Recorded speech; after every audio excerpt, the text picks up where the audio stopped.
সকললৈ নমস্কাৰ। আজিৰ এই ভিডিঅ'টোত এটা বিশেষ টপিকৰ ওপৰত আলোচনা কৰিম। এইটো হ'ল BTR, বড়োলেণ্ড টেৰিটৰিয়েল ৰিজন। বহুতে এইটো প্ৰশ্ন সোধে যে BTR মানেনো কি? BTRত কেইটা ডিষ্ট্ৰিক্ট আছে? কোনেনো ইয়াক গঠন কৰিলে? কেতিয়ানো গঠন হ'ল? আজিৰ ভিডিঅ'টো তেওঁলোকৰ কাৰণে খুব শৰ্টকে চিধাই খুব ভালকে ডিসকাস কৰিম আৰু সেই কেইটা প্ৰশ্নৰ উত্তৰ দিম এই ভিডিঅ'টোত। ভিডিঅ'টো শেষলৈ চাই থাকিব। আহকচোন প্ৰথমে জানো BTR মানে কি?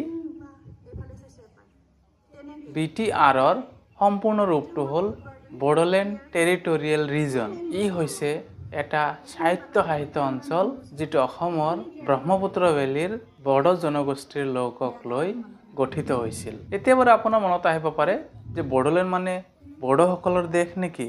নহয় বন্ধুসকল, বড়োলেণ্ড মানে কোনো পৃথক বড়োসকলৰ দেশ নহয়। ই ভাৰতৰে এটা অংশ, কিন্তু ই এটা বিশেষ প্ৰশাসনিক অঞ্চল য'ত BTC বড়োলেণ্ড টেৰিটৰিয়েল কাউন্সিল আছে, যিয়ে নিজৰ বড়োলেণ্ডৰ নীতি আৰু বিকাশৰ কাম কৰিব পাৰে। BTR গঠন হৈছিল 2020 চনত, যেতিয়া ভাৰত চৰকাৰ আৰু অসম চৰকাৰ লগতে APSU, NDFB, BTAD ৰেপ্ৰেজেন্টেটিভছ সকলৰ মাজত এক হিষ্টৰিকেল বড়ো পিচ একৰ্ড স্বাক্ষৰ হৈছিল। পোনে পোনে যদি আমি যাওঁ সেই ইতিহাসলৈ, তেতিয়াহ'লে 1967ৰ পৰাই বড়োসকলে আন্দোলন কৰা আৰম্ভ কৰিছিল আৰু এই আন্দোলনত তেওঁলোকৰ দাবী আছিল যে তেওঁলোকৰ যিটো ভাষা, সংস্কৃতি আৰু পৰিচয় সুৰক্ষিত কৰিব লাগে। দশক ধৰি সংঘৰ্ষ কৰি নিজৰ সুখ শান্তি বলিদান দি 2020 চনত তেওঁলোকৰ সপোন কিছু পৰিমাণে সফল হ'ল। এই একৰ্ডটোৰ মতে আগৰ যিটো BTAD Bodoland territorial area districts, সেইটো পৰিৱৰ্তন হৈ এতিয়াৰ BTR হ'ল বড়োলেণ্ড টেৰিটৰিয়েল ৰিজন।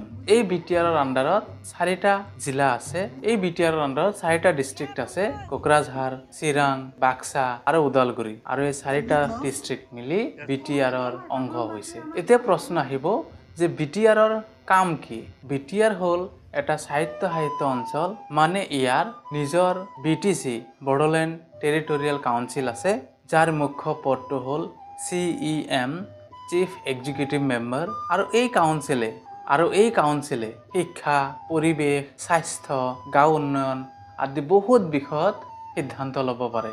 এক কথাত BTR হৈছে অসমৰ ভিতৰত আন এটা মিনি অসম, সৰু অসম, য'ত বড়ো জনগোষ্ঠীৰ আশা সপোন এটা নতুন ৰূপ লয়। কিন্তু বন্ধুসকল, BTR খালি এটা ৰাজনৈতিক বিষয় নহয়, ই এক সংস্কৃতি, ই ভাৰতৰ এক পৰিচয় আৰু BTR প্ৰশান্তিৰ প্ৰতীক। কাৰণ আজিৰ বড়ো যুৱক যুৱতীসকলে শিক্ষা, সংগীত, খেল ধেমালি, ঔদ্যোগিক ক্ষেত্ৰত বহুত বেছি আগবাঢ়ি গৈছে। আশা কৰোঁ বন্ধুসকল এতিয়া স্পষ্টভাৱে বুজি পাইছে যে BTR কি বস্তু, BTR কেনেকৈ গঠিত হৈছিল আৰু ইয়াৰ গুৰুত্ব কি। যদি ভিডিঅ'টো ভাল লাগিছে লাইক কৰিব, শ্বেয়াৰ কৰিব আৰু আমাৰ চেনেলটোত এনেকুৱা ভিডিঅ'বিলাক পাই থাকিবলৈ ছাবস্ক্ৰাইব কৰিব নাপাহৰিব। কমেণ্ট বক্সত লেখকচোন যদি আপুনি BTRৰ পৰা হয়, BTRৰ কোনটো জিলাৰ পৰা আপুনি ভিডিঅ' চাই আছে।